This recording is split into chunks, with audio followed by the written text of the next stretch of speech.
नमस्कार, मी डॉक्टर रजनी पत्की.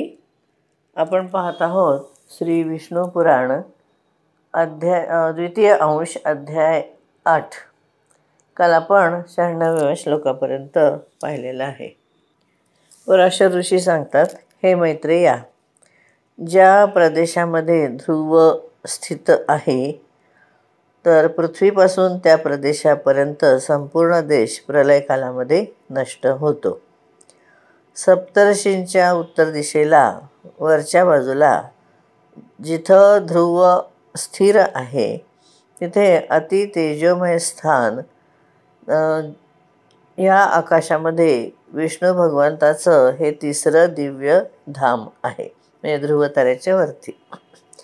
हे विप्र, पुण्य आणि पाप क्षीण झाल्यावर दोष चिखल शून्य असा संयतात्मा, म्हणजे ज्याचे दोष निघून गेले आहेत असा संयतात्मा जो मुनी आहेत किंवा जे मुनी आहेत त्यांचं ते परमस्थान आहे.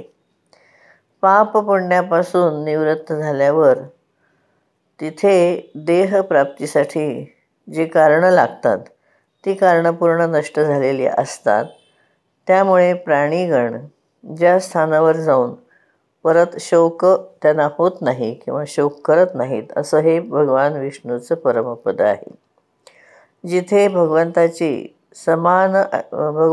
समान ऐश्वर्याने युक्त होऊन जे योगद्वारा सतेज झालेले आहेत आणि धर्म आणि ध्रुव वगैरे असे जे लोक आहेत त्या ठिकाणी साक्षीगण जे आहेत ते निवास करतात. ते भगवान विष्णूंचं परमपद आहे. हे मैत्रेया, ज्यामध्ये हे भूत भविष्यकाळ आणि वर्तमान काळ हे चराचर जगतामध्ये ओतप्रोत भरून राहिलेले आहेत, त्या ठिकाणी भगवान विष्णूचं परमपद आहे. म्हणजे त्या ठिकाणी तिन्ही काळ आहेत. जो तल्लीन असे जे योगीजन आहेत ते आकाशमंडलामध्ये दैदिप्यमान अशा सूर्यासारखे त्या ठिकाणी त्या योगीजनांना तो प्रदेश प्रकाशक रूपाने प्रतीत होतो आणि ज्यांचं विवेक ज्ञान प्रत्यक्ष होतं असं ते भगवान विष्णूचं परमपद आहे. म्हणजे योगीजनांनाच ते प्रकाश रूपाने प्रतीत होतं. हे द्विज, त्या विष्णुपदाला सर्व आधारभूत, त्या विष्णुपदामध्ये सर्व आधारभूत असा परमतेजस्वी ध्रुव स्थित आहे. ध्रुव ताऱ्यामध्ये समस्त नक्षत्रांच्या मध्ये मेघ आणि मेघामध्ये वृष्टी आश्रित असते. हे महामुने, त्या वृष्टीपासून, म्हणजे त्या मेघांमध्ये असणाऱ्या वृष्टीपासून, पावसापासून या समस्त सृष्टीचं पोषण होतं आणि देव आणि मनुष्यादी प्राण्यांचं सुद्धा पोषण होतं.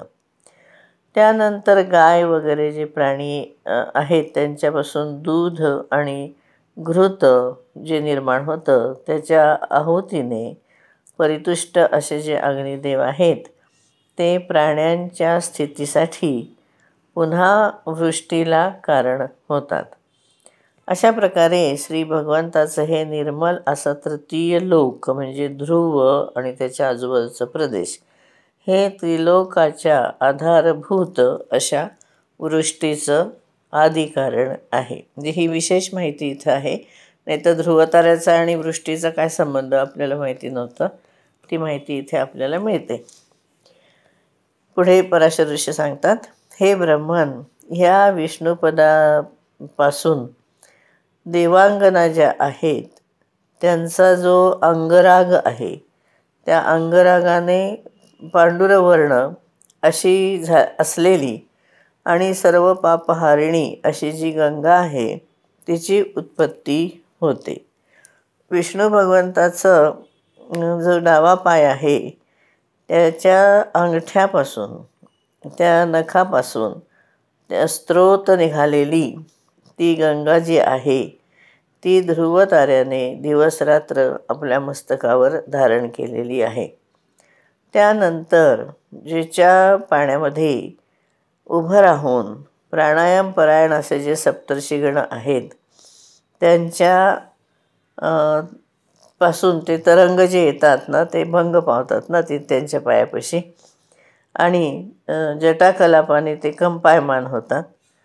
ते सप्तर्षिगण अघमर्षण मंत्राचा जप करतात आणि विस्तृत जलसमूहाने ओलं झालेलं असं जे चंद्रमंडल आहे ते त्याचं जेव्हा क्षय होतो त्यानंतर पुन्हा ते जेव्हा असं तेजस्वी होतं तेव्हा अधिक कांती धारण करतं.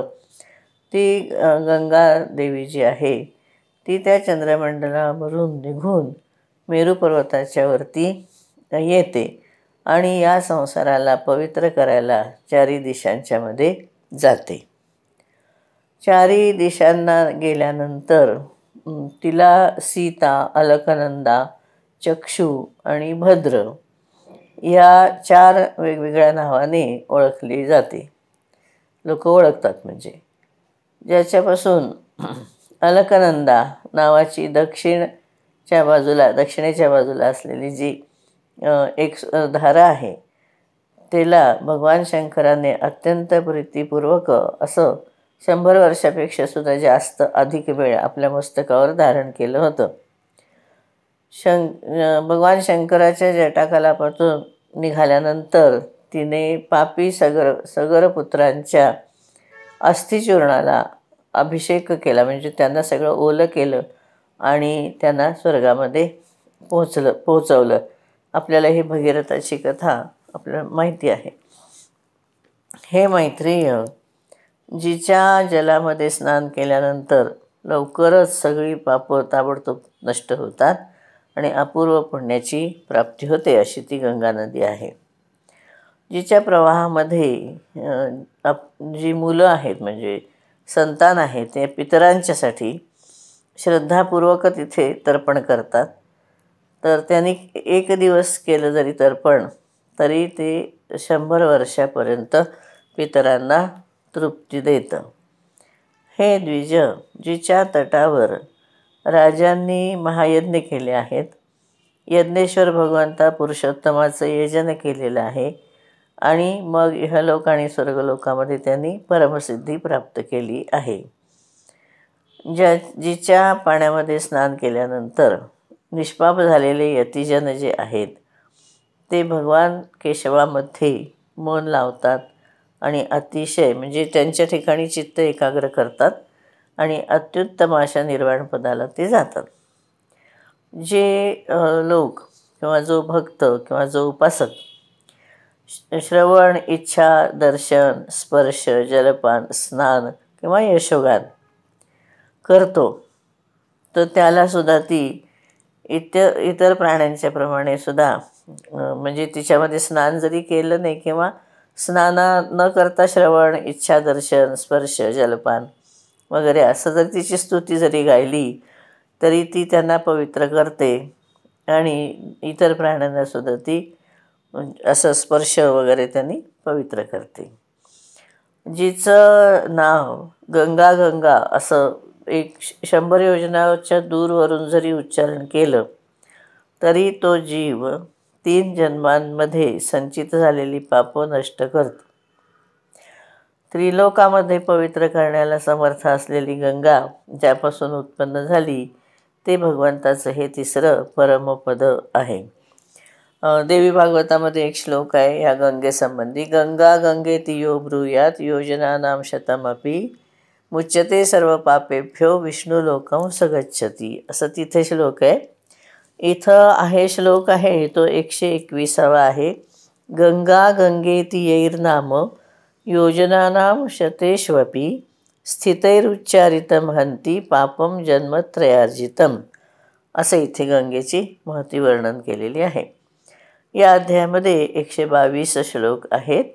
या ठिकाणी हा 8वा अध्याय समाप्त होतो. धन्यवाद.